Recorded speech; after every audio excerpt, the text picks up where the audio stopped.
You start as a bad idea inside a mountain. Actual stone. Hard, heavy, ancient granite. You are not built, you are extracted out of the quarries at Aswan, deep in southern Egypt. One giant block, no glue, no joints. Now you are just a giant stone project for a king proclaiming his power. You are an obelisk, a four-sided stone monument that narrows toward the top, designed to scream, "Look how important this ruler is." That is your whole thing. Your first owner is Pharaoh Thutmose III, a conqueror, a builder. He has you made for Heliopolis, a sacred city of the sun. And no, you are not alone. You have a twin, because one giant monument is apparently not enough. Your job is simple. Stand there, look holy, catch the sun, make the king feel immortal. That is it. This is your peak. You stand in Heliopolis, under the Egyptian sun, polished, inscribed, and important. Nearly 2 centuries pass. A new ruler comes, Ramesses II. He adds his own inscriptions on you. Your surface becomes crowded, more royal names, more titles, more reminders that powerful people really hate being forgotten. You learn something early. Humans do not just build monuments, they update them.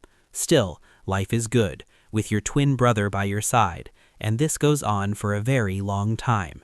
Dynasties change, languages shift. Then the Romans arrive, and this is where your peaceful life ends. They move you and your twin brother to Alexandria, near the Caesareum. New city, new owners, but it doesn't matter. You are still together, still a pair, still doing the same old job, just in a different place, for a different empire.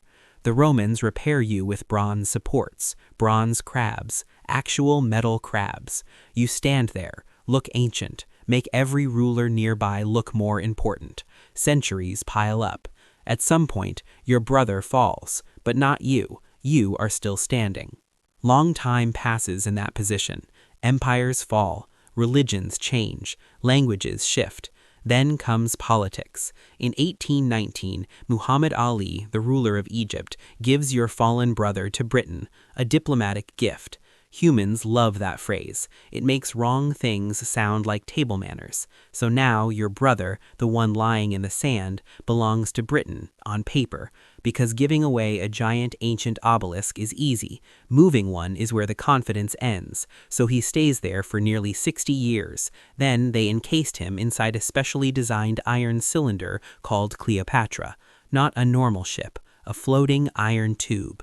You watch your twin brother, who spent centuries by your side, gone, forever.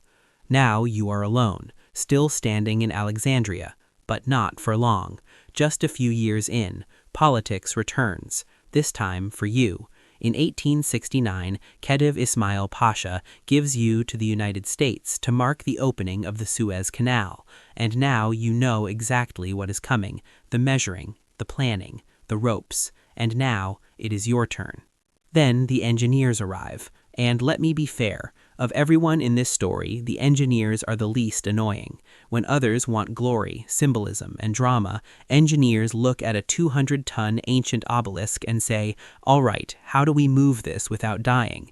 Because moving you to America is not simple. First, they have to bring you down. You, meanwhile, have no vote, no opinion that counts, no emergency exit. You just go from standing monument to horizontal cargo.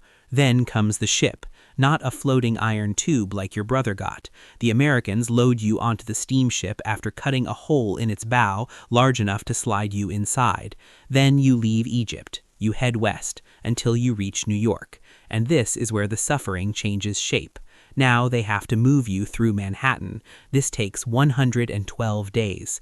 They roll you slowly across the city on marine railway. Newspapers cover it. Officials talk about it. The city treats you like a celebrity made of stone, which, to be fair, you are. Then finally, they raise you, again, up into the air, back onto your base, into your new life in Central Park.